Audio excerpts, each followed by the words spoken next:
नमस्कार। हर हफ्ते की तरह मेरे साथ हैं आनंद वर्धन सिंह। आप सब इनको बहुत अच्छी तरह जानते हैं। ये दी पब्लिक इंडिया के फाउंडर एडिटर हैं और ज़मीन की पॉलिटिक्स से ये बहुत अच्छी तरह जुड़े हुए हैं। हम लोगों को ये काफ़ी अंदरूनी और अच्छी-अच्छी बातें बताते रहते हैं, जिससे हमें भी पता चलता है कि बाकी देश में क्या हो रहा है। हम लोगों का मतलब जो हम हैदराबाद और साउथ में बैठे हुए हैं। तो Anand, thank you again for joining. इस हफ्ते मैं आपसे एक डिस्कशन करना चाहता हूँ। इस हफ्ते मैं आपसे एक डिस्कशन करना चाहता हूँ कि 2 नेता ऐसे हैं भारतीय जनता पार्टी में, जिनके बारे में मैं ये जानना चाहता हूँ कि क्या बीजेपी उन्हें छोड़ेगी या वो बीजेपी छोड़ने जा रहे हैं? और ये सब आप इन दोनों को बहुत अच्छी तरह से जानते हैं, नितिन गडकरी और योगी आदित्यनाथ। अब ऐसा कहा जाता है कि योगी आदित्यनाथ के पीछे तो अमित शाह जी पड़े हुए हैं और नितिन गडकरी के पीछे मोदी जी पड़े हुए हैं।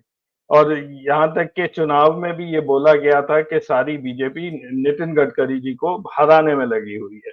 तो मैं शुरू करूंगा नितिन गडकरी से और फिर मैं बाद में बात करेंगे हम योगी की।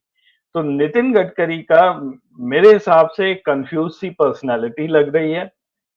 ये इनकी परफॉर्मेंस को लेके काफी सारी चर्चा आनंद होती रहती है कि ये बहुत अच्छा इन्होंने एनएचआई में किया है। वो मैं एनएचआई के बारे में नहीं करूंगा, बट मैं एक स्लाइड जल्दी से दिखा रहा हूँ। एनएचआई के बारे में एक जल्दी से स्लाइड में दिखा रहा हूँ कि टोटल डेट इस वक्त एनएचआई की लगभग 3.5 लाख करोड़ पहुंच चुकी है और इसका जो रीपेमेंट ऑफ डेट शुरू होगा वो 2025-26 से लेकर, और ये एक्चुअली पता नहीं कब तक ये डेट रीपे होगी। माना ऐसा जाता है कि 2030 तक इसकी आधी डेट रिटायर होगी। तो बेसिकली मेरा ये कहना है कि जो भी नितिन गडकरी जी ने किया है, हाईवेज बने हैं, बहुत अच्छी बात है, लेकिन जो रीपेमेंट है अभी तक शुरू नहीं हुआ और वो ऐसे समय में होगा कि पता नहीं तब बीजेपी सरकार होगी या नहीं होगी और ये कोई छोटी रकम नहीं होगी। तो एक तो इनकी परफॉर्मेंस का इश्यू है और दूसरा ये कुछ स्टेटमेंट्स भी अजीब से देते रहते हैं। तो एक तो इनका बहुत फेमस बयान है, घोड़े को नहीं मिलती घास गधे खा रहे हैं, च्यवनप्राश। ये इन्होंने बहुत कुछ महीने पहले बोला था, लेकिन हाल ही में 2-4 दिन पहले इन्होंने जाति को लेकर एक टिप्पणी की थी कि वो जाति बेस्ड पॉलिटिक्स, राजनीति में विश्वास नहीं करते हैं। जो करेगा जात की बात उसको पड़ेगी कस के लात। तो क्या स्थिति है नितिन गडकरी की, और ये जो टिप्पणी करते हैं जाति की, ये किसको कह रहे हैं, ये किसकी तरफ ये टारगेट है? तो एक ओवरऑल व्यू, नितिन गडकरी क्या रहेंगे बीजेपी में या ये भी जाने वाले हैं? आनंद।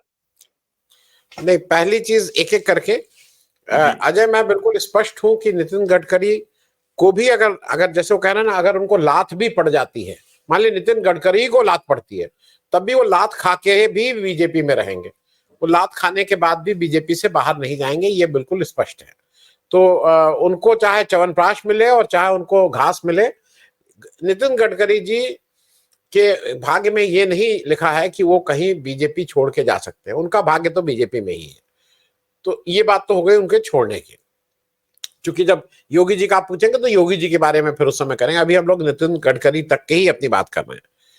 दूसरा, मुझे ये लगता है कि नितिन गडकरी जी की जो एक स्ट्रेंथ है, और वो मैं सार्वजनिक रूप से बता दूं, नितिन गडकरी की एक सबसे बड़ी स्ट्रेंथ है जो उनके कई चीजों पे पर्दा डाल देती है। स्ट्रेंथ ये है कि नितिन गडकरी एक अवेलेबल नेता है। नितिन गडकरी एक उपलब्ध नेता है। वो उपलब्धता उनकी, चाहे उनके पार्टी के लोग हों, चाहे विपक्ष के लोग हों, चाहे उनके क्षेत्र के लोग हों या कोई आम जनता हो, अकेले नेता जिनके घर पे अगर कोई दिल्ली में चला जाए तो उनकी मुलाकात नितिन गडकरी अगर दिल्ली में है तो उनसे हो जाएगी। बाकी नेताओं के लिए आप महीनों भी अगर बैठे हुए हैं तो नेताजी से, आपकी मंत्री जी से मुलाकात नहीं होगी। ये ज्यादातर मंत्रियों पे लागू हो रहा है, ये कोई एक नहीं, ज्यादातर मंत्रियों से बीजेपी के लागू हो रहा है। तो इसलिए जो एक बड़ा पॉइंट स्कोर करते हैं नितिन गडकरी, वो इसके लिए करते हैं, नंबर एक। नंबर दो ये है कि जरा वो घुमा फिरा के बात नहीं करते, सीधे सीधे करते हैं, ये भी एक उनकी स्ट्रेंथ है। लेकिन बाकी चीजें जो हैं वो थोड़ी, मुझे ऐसा लगता है, ओवर हाइप्ड है। Nitin Gadkari, as far as the transactions are concern, is not above board. वो पीडब्ल्यूडी और इस तरह के पैसे वाले विभागों के मंत्री रहे हैं, मतलब महाराष्ट्र में भी, और अब वो नेशनल हाईवे अथॉरिटी के मंत्री हैं। और नेशनल हाईवे अथॉरिटी में एक अच्छाई यह है कि वो आम जन से उसका कोई बहुत लेना देना नहीं है। मतलब it is not something health और एजुकेशन या इस तरह का जिसका आम जन से हो। आम जन से होने से आपका तुरंत एक आउटक्राई शुरू हो जाता है कि भाई ये गलत बेईमानी हुई है। यहाँ पे माल जो है वो बड़े स्केल पे है। आपने 10,000 करोड़ का ठेका दिया, आपका मान लीजिए जो आज के हिसाब से 10% तो बहुत ही राजा हरिश्चंद्र टाइप लोग 10% लेते हैं। तो अगर आपने 10% ले लिया तो 1,000 करोड़ आपका माल अंदर गया। 9,000 करोड़ में आई एज सिटीजन को कोई फर्क नहीं पड़ रहा है, क्योंकि अच्छा जो दे रहा है माल उसको भी नहीं फर्क पड़ रहा है, क्योंकि वो जो एक टोल का एक रैकेट है, I am calling it a racket, वो वैसे ही है। तो वो टोल के रैकेट और इस सब में वो काफी पैसे के बीच में बैठे हुए हैं। और वो पैसे के मामले में मैं उनको व्यक्तिगत रूप से मुझे ऐसा लगता है कि वो कोई अबव बोर्ड नहीं है। ये मैं बात इसलिए कह रहा हूं कि उनके बारे में जनरली, लेकिन आज ऐसी जगह जो आपने दूसरी बात उठाई कि मोदी जी उनके पीछे पड़े हैं, ये किसी के पीछे कोई नहीं पड़ा है। केवल एक मुद्दा है, वो मुद्दा यह है कि अमित शाह साहब को प्राइम मिनिस्टर बनना है मोदी जी के बाद, और उसके राह में जो भी रुकावटें आ रही हैं उसको दूर करने की बात है। और उसकी एक रुकावट गडकरी जी भी थे, उसकी एक बड़ी रुकावट योगी जी भी है। योगी जी की बात योगी जी के टर्न पे। अब जो ये बात कह रहे हैं कि जो करेगा जात की बात उसको पड़ेगी लात, देखो एक दो चीजें समझ लेनी चाहिए। जात आपकी पार्टी बार बार कहती है कि हमने जात की जितनी बात मोदी जी कहते हैं या जितना वो कहते हैं, तो उनका हो सकता है उनसे गुस्सा हो इसलिए वो मोदी जी के लिए कह रहा हूं। लेकिन मुझे ऐसा लगता है कि जात को नहीं मानता हूं मैं, ये अगर कोई ब्राह्मण व्यक्ति कह रहा है तो उसको बहुत मतलब उसको माना जाएगा कि ये क्यों मानेंगे, ये तो चाहेंगे ही कि भाई ये अपर कास्ट है। ये बात तो मेरे ख्याल में अगर कोई दलित व्यक्ति कहे तब समझ में आती है, उसमें वेट है। लेकिन ब्राह्मण जो कहे कि नहीं जो करेगा जात की बात तब तो चलेगी, ये सब मैं उसको नहीं मानता हूं। और मुझे ऐसा लगता है कि जो गडकरी साहब हैं वो एक मामले में, जैसे आपको लगता है ना कि आप कि टोकनिज्म की बात है, अरे बीजेपी में आज टोकनिज्म भी बहुत दूर की कौड़ी है। अगर मोदी जी आते हैं और ये मोदी मोदी मोदी नहीं करते हैं और अगर चुप खड़े हैं, तो मेरे लिए ये मोदी जी की नजरों में तो ये वो वाला कैपिटल पनिशमेंट वाला अपराध है कि उन्होंने ऐसा अपराध कर दिया है जिसमें कैपिटल पनिशमेंट, अगर बीजेपी की दफा के हिसाब से तो कैपिटल पनिशमेंट। लेकिन ये दूसरी बात आपने कही थी कि इनको हराने की बात, ये बिल्कुल सही बात है कि जो पहला फर्स्ट फेज का जो इलेक्शन था अप्रैल में, वो उस समय यहाँ पे वोट पड़े थे 19 या 22 अप्रैल में। और मोदी जी नागपुर इनकी कंस्टिट्यूंसी में उस दिन शाम को पहुंचे थे जब वोट पड़ चुके थे, और फिर इनसे मिलना चाहे थे। और जैसा बताया गया कि फिर इन्होंने मिलने के लिए कहा कि भाई अब कौन सी मिलने की जरूरत है, अब तो मेरे यहाँ वोट पड़ गए हैं। तो वो कम से कम टोकन ही सही। मोदी जी के उठने पे जिस तरह से भोंडे ढंग से मोदी मोदी होता है, जिस तरह से भोंडे ढंग से ताली बजाई जाती है या जयकारा लगता है, वो उसके पार्ट नहीं है। लेकिन वो बीजेपी से कहीं बाहर जाने वाले नहीं है। उनको हरदम ये लगता है कि कभी मोदी जी से बीजेपी और आरएसएस जब उकता जाएगी, जब थक जाएगी, जब उसका पेशेंस खत्म हो जाएगा, तो आई एम देयर, मैं हूं वहां पे। वो इसलिए अपने ही is waiting for his own time. That is what I can say. जी जी आनंद, अब थोड़ी बात कर लें योगी आदित्यनाथ जी के बारे में। ये पिछले कुछ दिनों से ये बहुत बड़ी हेडलाइंस इनके बारे में बनी हुई है। एक तो आपके यहाँ लखनऊ में शायद सैटरडे या संडे को बीजेपी की एक बहुत बड़ी मीटिंग हुई है। काफी लोग आए थे, रिव्यू रिव्यू कहते हैं, रिव्यू कर रहे थे कि ये डिबेकल क्यों हुआ उत्तर प्रदेश में। उसके बारे में आपसे जानना चाहेंगे। और दूसरा, योगी आदित्यनाथ की पोजीशन, लोग ऐसा बोल रहे हैं कि डे बाय डे यहाँ पे इनको कमजोर करने की कोशिश की जा रही है। यहाँ के दो आपके डिप्टी सीएम्स हैं, वो कहते हैं दिल्ली बैठे रहते हैं अमित शाह जी के पास। और अभी भी आज की खबर है कुछ देर पहले की कि कुछ विधायक बगावत पर उतर आए हैं। I don't know how true it is. तो आप वहां बैठे हुए हैं, तो ये योगी आदित्यनाथ वर्सेस अमित शाह वर्सेस मोदी, ये स्टोरी थोड़ा सा इलाबरेट करके हमें बताइए आनंद। जी जी अजय, एक तो पहले ये समझ लीजिए, मोदी और योगी एक ही, वो एक ही, मतलब two sides of the same coin, एक ही हैं, उसको अलग अलग नहीं करना चाहिए, क्योंकि वो फिर नहीं तो मुश्किल होती, वो एक ही लोग हैं। अब रही बात योगी जी की। अब योगी जी का एक दो चीजें समझ लेनी होंगी। योगी जी मोदी जी के बाद, अब मोदी जी का वोट जिताना या पार्टी को जिताने की क्षमता बहुत कम हो गई है, इसमें कहीं कोई दो राय नहीं है। He is not that old Modi what he was. लेकिन उसके बाद बीजेपी में अगर मोदी जी पहले नंबर पे खड़े हैं, तो उसके बाद कोई भी खड़ा है, नंबर हो सकता है कोई कहे कि 20वें नंबर पे खड़े हैं, या कोई कहे 40वें पे, या कोई कहे दूसरे नंबर पे, लेकिन anyone after Modi who can get votes, जिसके जो वोट दिला सकता है, उस व्यक्ति का नाम योगी आदित्यनाथ है। इसमें कहीं कोई शक व शुबा नहीं है। अब दूसरी बात यह है कि योगी आदित्यनाथ उत्तर प्रदेश सरकार चला है, देश के सबसे बड़े सूबे की सरकार चला रहे हैं सेकंड टर्म। योगी आदित्यनाथ 5 साल बाद जब चुनाव हुआ, तो उस समय सब के मतलब प्रेडिक्शन के अगेंस्ट वो फिर से चुनाव जीत के आ गए, उनको फिर मैंडेट मिल गया। योगी आदित्यनाथ के ऊपर व्यक्तिगत रूप से भ्रष्टाचार का कोई आरोप या पैसा लेने का कोई आरोप नहीं लगा है। उनके राज्य में भ्रष्टाचार हो रहा है, ये खूब आ रहा है, लेकिन किसी ने योगी आदित्यनाथ को पैसा दिया हो या योगी आदित्यनाथ के यहां से वसूली हो रही, ये नहीं आ रहा है। एक बात और कि ये बिल्कुल बिल्कुल स्पष्ट हो गया है कि जो 2024 का इलेक्शन था, उसका सभी को पता है, उसके टिकट अमित शाह ने बांटे थे, अपने हिसाब से बांटे थे, किसको देना है किसको नहीं देना है। 47 सिटिंग एमपीज को टिकट मिला था, जिनके अगेंस्ट वहां के विधायक कह रहे थे भाई इनको मत दीजिए, इन्होंने काम नहीं किया है। 26 उसमें से हार गए, आउट ऑफ 47 26 सिटिंग एमपीज हार गए, 21 जीत के आ पाए। तो ये सब तो था, मतलब इट वॉज रिटन देयर। अब दूसरा एक और बात यह है कि ये बार बार ये कहा जा रहा था कि भाई मोदी की गारंटी, मोदी की guarantee. I don't know about Hyderabad, पर उत्तर प्रदेश में जो सारी होर्डिंग, सारे बैनर, सारे पोस्टर, सारे पेपर एड में केवल एक व्यक्ति का फोटो होती थी और उसका नाम मोदी होता था। मोदी गारंटी के अलावा और वहां पे कुछ नहीं होता था। योगी आदित्यनाथ की फोटो कहीं नहीं रहती थी, जबकि चीफ मिनिस्टर हैं, उत्तर प्रदेश को लीड कर रहे हैं, उनकी फोटो रहनी चाहिए थी। खैर, वो उनका अपना इंटरनल मामला है। लेकिन जब आप सारा जगह खुद ही कर रहे थे, तो फिर मोदी जी की ये थोड़ा, आपने हरदम देखा होगा कि वो जिम्मेदारी लेने से बचते हैं। He goes for escape routes. वो सबसे मजाक करना चाहते हैं, लेकिन उनसे कोई मजाक ना करे। वो सबको गाली देंगे, लेकिन उनको कोई गाली न दे। वो सबको बालक बुद्धि और इस तरह की बातें करेंगे, लेकिन उनको कोई बैल बुद्धि ना बोले। ये मैं बात इसलिए कह रहा हूं कि ये मोदी जी की एक साइकोलॉजी है, हम और आप उसके तमाम उदाहरण देख सकते हैं।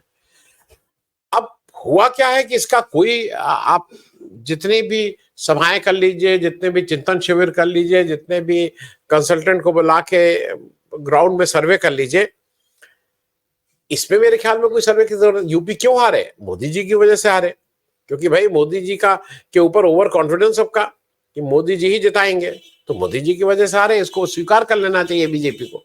लेकिन ये हिम्मत या ये बात स्वीकार करना करीब करीब इम्पॉसिबल है। ये कैसे कोई स्वीकार कर ले कि मोदी जी हार गए हैं? तो अब कोई एस्केप रूट ढूंढा जा रहा है, कोई बलि का बकरा किसको बनाया जाए। अब मोदी और अमित शाह जी एक ही हैं, तो अमित शाह जी को तो नहीं हो सकता है, क्योंकि अमित शाह के ऊपर एक्शन लेना मतलब मोदी के ऊपर एक्शन लेना। अब इसके बाद कौन ऑल्टरनेटिव बचता है? अच्छा, इससे कोई मानेगा नहीं कि अयोध्या जिले के जो जिले के जो कोई 50 सेक्रेटरी या 20 सेक्रेटरी होते हैं, उसमें एक सेक्रेटरी को आप बर्खास्त कर दियो, बताइए इन्हीं की वजह से पूरा इलेक्शन हार गए।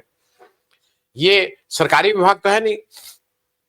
सरकारी विभाग में करोड़ों का पुल टूट जाता है, सैकड़ों करोड़ों का घपला होता है, अंत में वो एक चपरासी, एक कांस्टेबल और एक कोई बाबू टाइप, दो तीन, इससे ऊपर नहीं बढ़ते हैं। गजेटेड ऑफिसर को भी आज तक आपने सजा मिलते नहीं देखा होगा। यही सब बाबू, संविदा वाला कर्मी, होम गार्ड, इन्हीं को पकड़ के आपको बंद कर देते हैं और कहते हैं भाई यही यही दोषी। मतलब उसमें जो पुल बना था उसका इंजीनियरिंग के भी यही दोषी। तो वही स्थिति यहाँ पे भी है। अब यहाँ पे क्या होता है कि इलेक्शन में आपको कोई बड़े नाम चाहिए होते हैं, जिसको लोग अच्छा इनकी वजह से, वो नाम इन लोगों को ये लग रहा है कि योगी जी हैं। योगी जी को हट जाने से जो अकेला इस समय रोड ब्लॉक है for Amit Shah, for his I mean which he is very keen कि प्राइम मिनिस्टरशिप के लिए, वो है आदित्यनाथ जी। इनको कैसे किनारा लगाया जाए, कैसे ठंडे बस्ते में डाला जाए, कैसे इररिलेवेंट बनाया जाए, इस पे लगातार मनन चल रहा है। मीडिया में प्रोजेक्ट ये किया जा रहा है कि भाई बहुत लोग इनसे गुस्सा हैं। देखिए रोज ये जितने लोग गुस्सा हैं वो आज से गुस्सा नहीं है, वो पिछले 5 साल से गुस्सा है। संजय निषाद 2014 से ही गुस्सा है मोदी जी के अरे योगी जी के अगेंस्ट इलेक्शन लड़े थे। योगी जी को एक और टिपिकल था 2009 से पहले भी और उसके बाद भी, इनको भी जैसे स्मृति ईरानी को मोदी जी ने एक विभाग सौंप रखा था कि गांधी परिवार गाली विभाग, उसी तरह से संजय निषाद को अमित शाह ने एक विभाग सौंप रखा था कि योगी गाली विभाग। तो इनका एक ही काम होता था, योगी के बारे में कुछ अनशन बोलते थे, वहां से जहाज आता था दिल्ली से, और जहाज इनको ले जाता था, फिर शाम को चाय पीते हुए अपनी फेसबुक पे एक फोटो शेयर करते थे। तो ये मैसेजिंग बिल्कुल क्लियर होती थी कि सुबह देखा मैंने इससे करवाया कि अजय प्रकाश जो है वो नीला वो पहनते हैं, और नीला जो टी शर्ट पहनते हैं वो तो बैल बुद्धि होते हैं, और इसके लिए मैं उनको बुला के, तो इस तरह के ये काम कर रहे थे। तो इनका केवल काम एक ही था कि वो योगी जी को गाली देना, पिछले कई सालों से।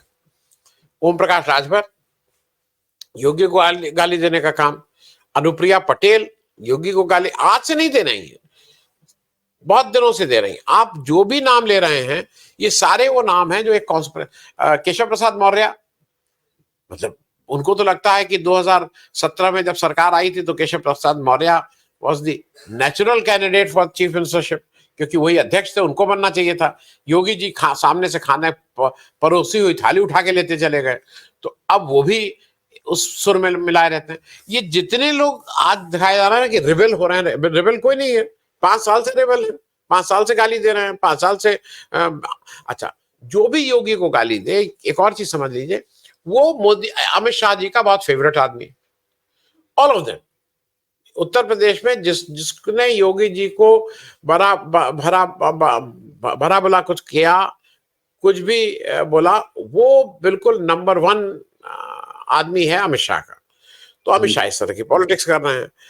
तो जो कुल बात हो रही थी कि योगी जी अब कोई स्केपगोट ढूंढ रहे हैं, स्केपगोट में योगी जी आज के हालात में फिट इन हो नहीं पा रहे हैं, क्योंकि सबने देखा था कि कौन कैंपेन चला रहा था, किसने टिकट का बांटे थे, सबको पता है।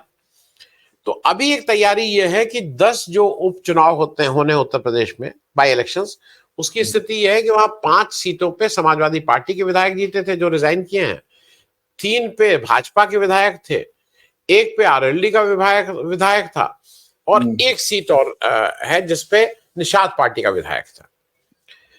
तो अब कोशिश ये हो रही, अच्छा मेरा अपना आकलन ये है कि अगर योगी जी अपनी सीट पे रह जाते हैं, योगी जी और अमित शाह और इन सबके झगड़े खत्म हो जाते हैं, तो बीजेपी इन उस चुनाव में 2 से 3 सीट पा सकती है।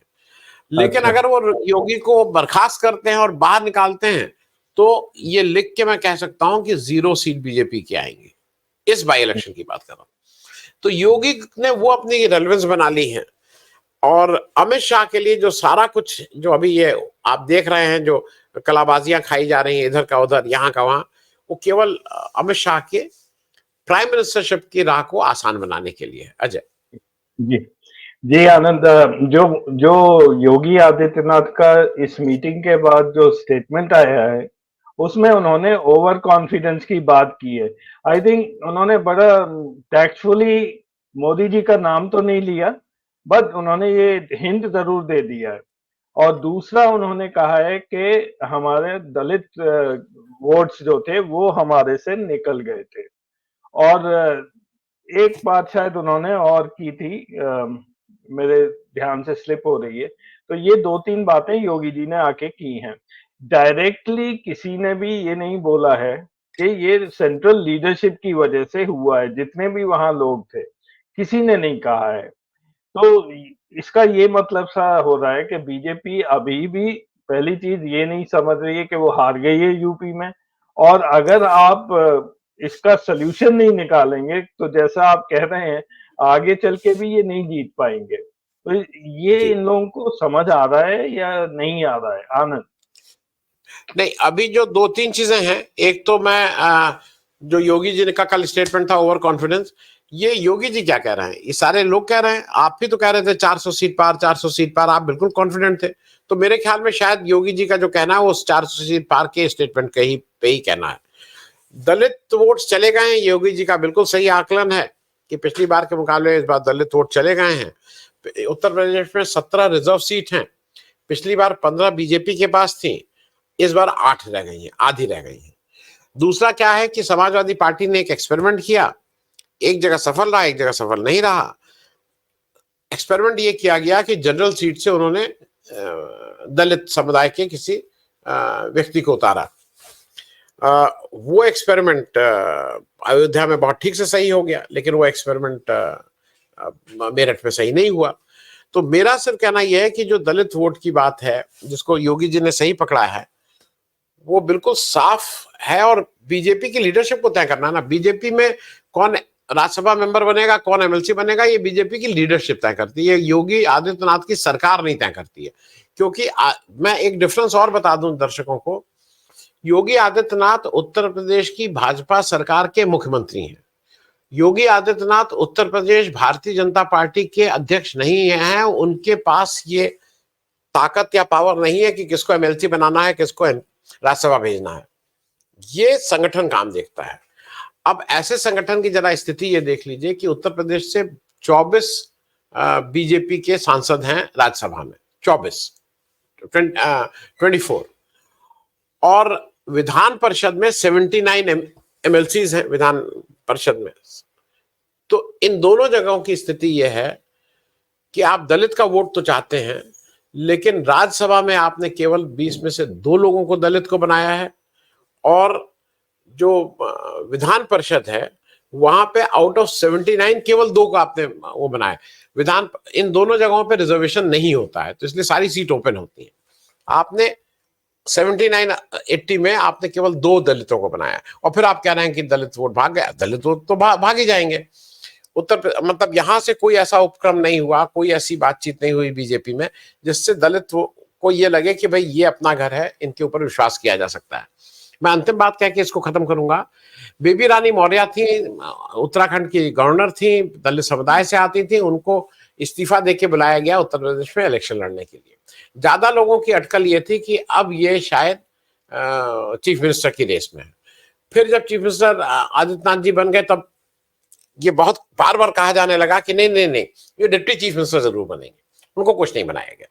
तो मुझे ऐसा लगता है कि योगी जी ने तो उस बीमारी की तरफ इंगित किया है, और ये तो बीजेपी का इंटरनल मामला है, वो इसको कितना मानती है और कितना नहीं मानती है। अजय जी, लास्ट क्वेश्चन मेरा ये है, जो कि अगेन इसी बैठक से निकला है, कि कांग्रेस का एक फॉल्स नैरेटिव वो लोगों ने मान लिया। फॉल्स नैरेटिव यही था कि संविधान बदल जाएगा और रिजर्वेशन बदल जाएगा। तो इस बारे में आपका क्या विचार है? क्योंकि मेरे हिसाब से तो ये शुरू तो मोदी जी ने किया था जब 400 पार की बात हुई थी, और उसको कांग्रेस ने पकड़ के इसमें कन्वर्ट कर दिया, जिसमें वो सक्सेसफुल रहे। लेकिन 2014 से तो मोदी जी का ही फॉल्स नैरेटिव कितना बनता रहा है हमेशा से। आनंद? हाँ, लेकिन अजय मैं थोड़ा इससे डिफर करता हूं आपसे। देखिए, एक चीज ध्यान रखिएगा, मोदी जी के जितने जो नैरेटिव आप जितने ये सब आते हैं, और खास करके जहां मोदी, वो सारे फॉल्स नैरेटिव ही नहीं, वो फॉल्स वीडियो होते हैं, फेक वीडियो होते हैं, डॉक्टर्ड वीडियो होते हैं। मोदी जी का कोई ईमानदारी का वीडियो नहीं आता है जहां पे मोदी जी बड़ी ज्ञान की बातें कर रहे हैं। इसके सामने क्या है कि जब मतलब जब इधर जो मोदी जी की सेना है बीजेपी की, वो जब राहुल गांधी का कोई वीडियो निकालती है तो उसको केवल फेक वीडियो निकालती है। वो केवल वो वीडियो निकालती है जिसमें राहुल गांधी की उसको कुछ डॉक्टरेट, उसको कुछ चेंज कर रहे हैं, कुछ रेफरेंस हटा के कुछ कर रहे हैं, अर्थ का अनर्थ निकाल रहे हैं। लेकिन कांग्रेस को एक एडवांटेज यह है कि उसको बीजेपी में मोदी जी के किसी भी वीडियो में फेक बनाने के लिए या वो करने के लिए काम नहीं करना पड़ता है। वो मोदी जी के ओरिजिनल वीडियोस ले आती है जहां पे मोदी जी इस तरह की अनाप शनाप उल जलूल बातें कर रहे हैं। ये मैं बात, इसमें हम लोग पिछले एपिसोड में भी बात कर चुके थे कि मैं नॉन बायोलॉजिकल हूं इत्यादि। कांग्रेस को मेहनत नहीं करनी पड़ती है ज्यादा, क्योंकि कांग्रेस वैसे ले आती है। अब जो आपकी बात रही कि कांग्रेस ने एक फॉल्स नैरेटिव बना के विजय प्राप्त कर ली कॉन्स्टिट्यूशन के बारे में, मैं इससे डिफर करता हूं। मैं इसलिए डिफर करता हूं, ये फॉल्स नैरेटिव नहीं था। बीजेपी के इंपॉर्टेंट एमपीज, इंपॉर्टेंट नेता अलग अलग फोरम में कह रहे थे कि हम 400 पार जब हो जाएगा हमें इसलिए चाहिए क्योंकि हमें संविधान बदलना है, इस संविधान बहुत गड़बड़ है। और तो ये तो उन्हीं लोग कह रहे थे कि बदलना है। कांग्रेस ने कभी नहीं एक फॉल्स नैरेटिव, कांग्रेस ने खतरा बताया कि अगर ये संविधान बदलेंगे तो उसके रिपरकशंस क्या क्या होंगे। तो मुझे ऐसा लगता है कि वो जो मोदी जी करना चाह रहे थे, जिस तरह की मैसेजिंग करना चाह रहे थे, क्योंकि अब थोड़ा कांग्रेस भी उस स्टेज में आ गई है जहां वो सोशल मीडिया में इनकी बात का जवाब दे सकती है, एक साथ कई लोगों के साथ पहुंचती है। तो उस कारण शायद ये मामला जो कहते हैं ना फेल हो गया। अदरवाइज अगर मोदी जी का बस चलता तो वो तो कुछ दूसरे ढंग से करते। जी, तो थैंक यू सो मच आनंद, जुड़ने के लिए हमेशा की तरह। अगले हफ्ते फिर मिलेंगे। Thank you very much.